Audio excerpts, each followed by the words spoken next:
आप देख रहे हैं देश लाइव, देश की आवाज।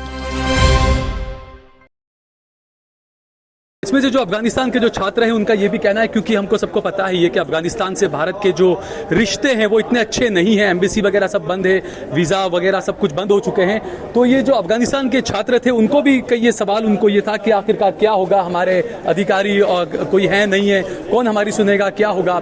AIMIM के अहमदाबाद के जो अध्यक्ष हैं यहाँ पर दानिश कुरैशी, हम उनसे भी बात करेंगे।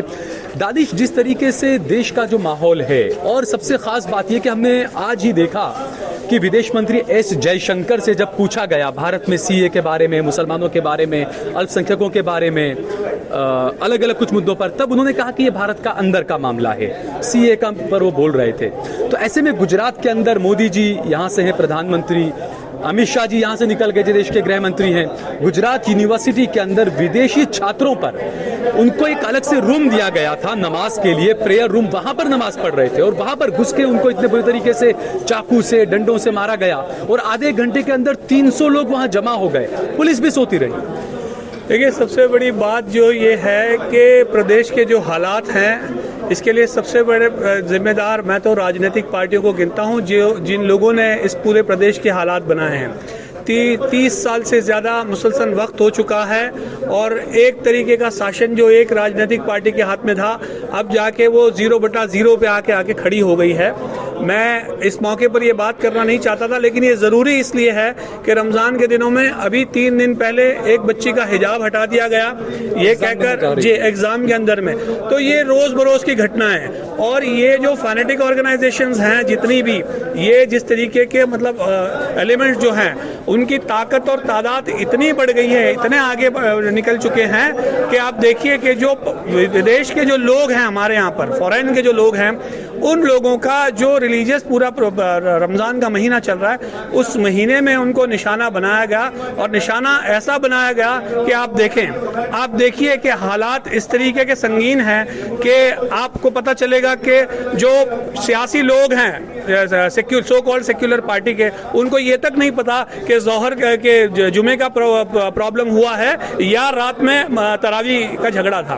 तो इस तरीके के पूरे मामले आपके सामने हैं, हालात जो भी हैं ये भी आपके सामने। हम VS अस्पताल में हम खड़े हैं। हमारी कोशिश ये है कि जो लोग भी बच्चे थोड़े से घबराए हुए हैं, जो भी बच्चे हैं, सबसे पहले तो उनकी सिक्योरिटी सुनिश्चित की जाए और हम लोगों ने अपनी तरफ से कोशिश की है। प्रदेश के प्रमुख से भी हमारी बात हुई है और उन्होंने होम मिनिस्टर से बात करने की ट्राई की है। अपडेट जो भी आता है वो बताते हैं, लेकिन सवाल ये है कि इस प्रदेश में जिस तरीके का सांप्रदायिक माहौल दिन प्रतिदिन, सबसे बड़ा सवाल ये कि आचार संहिता आज लागू है।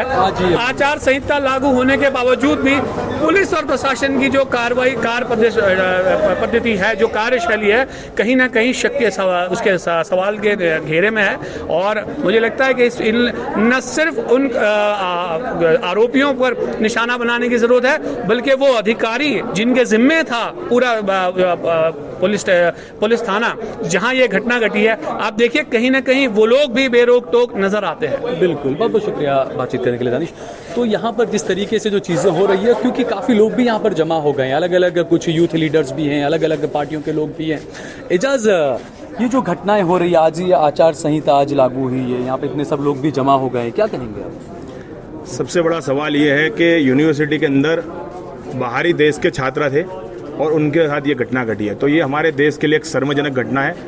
और सबसे बड़ा सवाल उठता है वो सिक्योरिटी पे वहाँ की, क्योंकि यूनिवर्सिटी के अंदर सिक्योरिटी लगी हुई होती है, तो सिक्योरिटी उस वक्त क्या कर रही थी, उन्होंने पुलिस को ये बात इत्तला क्यों नहीं दी और इतने सारे लोग वहाँ इकट्ठा कैसे हो गए। तो हमारे गुजरात राज्य के जो गृह मंत्री है और हमारे DGP साहब है, उनसे हमारी मांग है सीधी कि सबसे पहले आप सिक्योरिटी पे वहाँ पे इंक्वायरी बिठाएं, उनको वहाँ से हटाएं। दूसरी बात यह है कि पुलिस की बात है कि पुलिस का रोल क्या था वहाँ पे। अगर वो छात्र वहाँ पे थे, उसके बावजूद छात्रों के पुलिस की हाजिरी में इतने सारे लोग इकट्ठा हो जाते हैं और ये माहौल खड़ा किया जाता है, तो मुसलमान देखकर ये हर जगह पे ये जो चीज हो रही है, घटनाएं घट रही है, उसके सामने हमारा खुला विरोध है। और चुनाव नजदीक है। और दूसरी बात यह है कि गुजरात की छवि को खराब करने का, देश की छवि को खराब करने का ये जो काम जिस किसी ने किया है, उन लोगों पे स्ट्रिक्ट एक्शन होना चाहिए। और अमित शाह साहब जब पार्लियामेंट में कानून लेकर आए और कानून की बात की कि अब मॉब लिंचिंग होगी, उसमें उन्हें नहीं छोड़ा जाएगा। तो हमारी यहाँ से मांग है कि पहला केस यहाँ पे दर्ज हो मॉब लिंचिंग का, और इन लोगों के सामने मॉब लिंचिंग की जो घटना घटी है उस पर वो कलम लगाई जाए। और डीजीपी साहब से हमारी ये मांग है, वहाँ के पुलिस को भी सस्पेंड करने की जरूरत है, सस्पेंड किया जाए। एसडीपीआई के भी कुछ लोग यहाँ पर मौजूद हैं, हम बात करेंगे।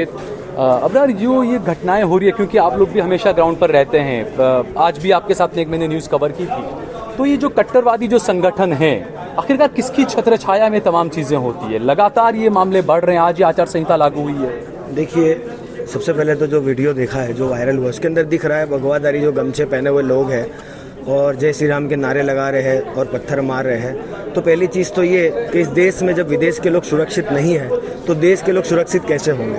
और ये जो बड़ी बड़ी बातें की जा रही है, होम मिनिस्टर हमारे गृह मंत्री कह रहे हैं कि भाई देश का हर एक नागरिक सुरक्षित है, तो ये कहाँ है सुरक्षा? विदेशी लोग सुरक्षित हैं, आप देश की बात करें। दूसरी बात ये कि आज अभी मैंने सुना है कि वो लोग लड़के ऐसा बोल रहे हैं कि हमारे को डर लग रहा है, मतलब उनके अंदर एक भय का माहौल पैदा हो गया है कि वो ये देश के अंदर सुरक्षित नहीं महसूस करें। और ये छत्रछाया किसकी है? जय श्री राम का नारा देने वाले लोग कौन हैं? और मेरा तो हमेशा एक ही सवाल रहा है कि जय श्री राम जो लोग बोलते हैं उनसे मैं आपके माध्यम से सवाल करता हूँ कि आपको राम जो भगवान है वो हमें ही देख के क्यों याद आता है? क्या हमारे अंदर राम भगवान मौजूद है? सिख है, ईसाई है, मुस्लिम है, तमाम धर्म के लोग हैं जो अपने अपने गुरुद्वारा, चर्च, मस्जिद में जाते हैं और अपने अपने अल्लाह भगवान ईश्वर को मानते हैं। आपको हम मुसलमानों को, दाढ़ी टोपी वालों को देख के ही आपका भगवान याद क्यों आता है? ये दोहरा रवैया हमेशा से रहा है। और ये जो लोगों के साथ हुआ है, अगर 24 घंटे के अंदर आरोपियों की पकड़ नहीं हुई तो social democratic party of India, ये याद रखिएगा, रोड पे उतर के इसके लिए प्रोटेस्ट करेगी। और अहमदाबाद के चप्पे चप्पे पे हम जहाँ जहाँ हमारे जितने भी लोग हैं रोड पे उतर के इसका पुरजोर तरीके से विरोध करेंगे और 24 घंटे के अंदर आरोपी को पुलिस स्टेशन में हाजिर करना चाहिए, हमारी मांग रही है। ठीक है, बहुत बहुत शुक्रिया हमसे बातचीत करने।